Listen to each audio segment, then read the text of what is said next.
মুর্শিদাবাদে প্রচুর আগ্নেয়াস্ত্র সহ ধরা পড়েছে দুজন, যাদের নাম হচ্ছে সুরজ মণ্ডল আর জয়প্রকাশ মণ্ডল। ঠিক দুদিন আগে দুজন ধরা পড়েছিল পাকিস্তানের পতাকা লাগাতে গিয়ে, চন্দন মালাকার আর প্রজ্ঞাজিৎ মণ্ডল। আপনারা যদি একটুখানি এই মুহূর্তে দাঁড়িয়ে এই রাজ্যের ক্রাইম সিনগুলো খেয়াল করেন, তাহলে দেখবেন কয়েকটা বিষয় কিন্তু ভীষণভাবে কমন। এক, এই লোকগুলো কোনো না কোনো ভাবে হিন্দুত্বের কোনো না কোনো সংগঠনের সঙ্গে যুক্ত। আর দুই হচ্ছে, এরা প্রত্যেকে নিম্ন বর্ণের মানুষ। আপনি কখনো দেখবেন না কোনো উচ্চ বর্ণের মানুষ এই ধরনের, এই পাকিস্তানের পতাকা লাগানো, হিন্দুস্তান মুর্দাবাদ পাকিস্তান জিন্দাবাদ বলা, বা এই আগ্নেয়াস্ত্র, বা মুর্শিদাবাদটা এই মুহূর্তে আমরা জানি একটা সেন্সিটিভ হয়ে রয়েছে ওই জায়গাটা, কারণ কদিন আগে দাঙ্গা হয়েছে দুজন মানুষের। জয় হরি বল। এই খবর যিনি পড়ছেন তার নাম সৃজা মুখার্জি। বিষয়টা হচ্ছে, এখানে তিনি বললেন যে এই কাজগুলো যারা করছে, এই রাজ্যের ক্রাইম সিনগুলো খেয়াল করেন, তাহলে দেখবেন কয়েকটা বিষয় কিন্তু ভীষণভাবে কমন। এক, এই লোকগুলো কোনো না কোনো ভাবে হিন্দুত্বের কোনো না কোনো সংগঠনের সঙ্গে যুক্ত। আর দুই হচ্ছে, এরা প্রত্যেকে নিম্ন বর্ণের মানুষ। আপনি কখনো দেখবেন না কোনো উচ্চ বর্ণের মানুষ এই ধরনের, এই পাকিস্তানের পতাকা লাগানো, হিন্দুস্তান মুর্দাবাদ পাকিস্তান জিন্দাবাদ বলা, বা এই কথাগুলো আমি দীর্ঘদিন ধরে বলে আসছি যে আমার সমাজের মানুষগুলো এই কাজগুলো, আমার সমাজের মানুষ এই নিম্ন বর্ণের মানুষগুলোকে দিয়ে উচ্চ বর্ণের চালাকরা এই ধরনের কাজগুলো করায়। গুরুচাঁদ ঠাকুর এটা বুঝতে পেরেছিলেন, তাই গুরুচাঁদ ঠাকুর বলেছিলেন, দেখবেন গুরুচাঁদ চরিত্রের 221 পৃষ্ঠায় তিনি বলেছিলেন, বোকা জাত দিবারাত করে অপকর্ম, জ্ঞানকাণ্ড কিছু নাই কিসে পাবে ধর্ম।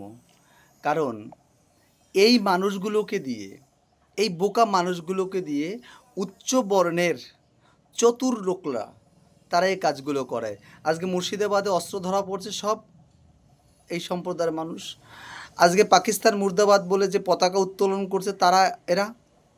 কিন্তু একটাও আপনারা মুখার্জি, চ্যাটার্জি, চক্রবর্তী, ভট্টাচার্য এদেরকে দেখতে পাচ্ছেন না। কারণ এরা তো পড়াশোনা করে, এরা বুদ্ধিমান, এরা কখনো নিজেরা যায় না। এরা আমার সমাজের কিছু বলদের দলদেরকে এদেরকে লেলিয়ে দিচ্ছে।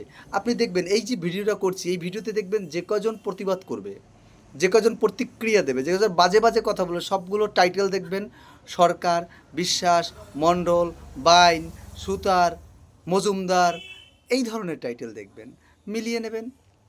তাই গুরুচাঁদ ঠাকুর বলেছিল যে তোরা তোরা কী বা করলি জীবনে, শয়ন ভজন আর পুত্রকন্যার জন্ম, তোদের জীবনে মাত্র দেখি এই ধর্ম। এটা গুরুচাঁদ ঠাকুর বলেছেন। আমার সমাজের মানুষকে এখনও ধ্বংস করবার জন্য উচ্চবর্ণের, তথাকথিত উচ্চবর্ণের মানুষরা ওত পেতে আছে, তাদেরকে মরণকূপে ঠেলে দিচ্ছে। মরছে কারা? আমার সমাজের মানুষ। মারামারি করাচ্ছে কাদেরকে দিয়ে? আমার সমাজের মানুষকে দিয়ে। এই দেখেন, এই যে আমরা মতুয়াবাদের যে কাজগুলো করি, সেখানে বাধা দিচ্ছে কারা? আমার সমাজের মানুষ। লেলিয়ে দিচ্ছে কারা? ওই এক শ্রেণীর মানুষ। আমরা কবে বুঝব? কবে জ্ঞান আসবে যে আমরা কেন যাব, তোমরা করো?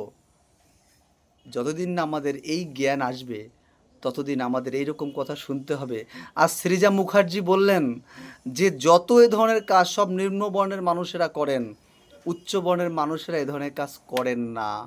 আজ আমাদের হজম করতে হচ্ছে। তাই এই জাতির, এই তপশিলি সম্প্রদায়ের বলদগুলোকে বলবো, একটু জ্ঞানের আঙ্গিনায় আসুন, একটু হরিগুরুচাঁদ ঠাকুরের দর্শনকে উপলব্ধি করুন, এখনও বুঝতে শিখুন। আপনার আপনকে, আপনার পরকে একটু বোঝার চেষ্টা করুন। জয় হরি বল। আমি সুকেশ মিত্র জয়। আমি হাত জোর করে বলছি আমার সমাজের মানুষের কাছে, আপনারা এই নোংরামোর থেকে বেরিয়ে এসে, গোলামির থেকে বেরিয়ে এসে হরিগুরুচাঁদের দর্শনের আলোয় আলোকিত হয়ে সত্যকে উপলব্ধি করে মানব দরদি, মানবতার মূর্ত প্রতীক শ্রী শ্রী হরিগুরুচাঁদ ঠাকুরকে মান্যতা দিয়ে আসুন না আমরা সবাই এক তালে একসাথে মিলেমিশে সবাই মিলে মানবতার জয়গান করি। জয় হরি বল।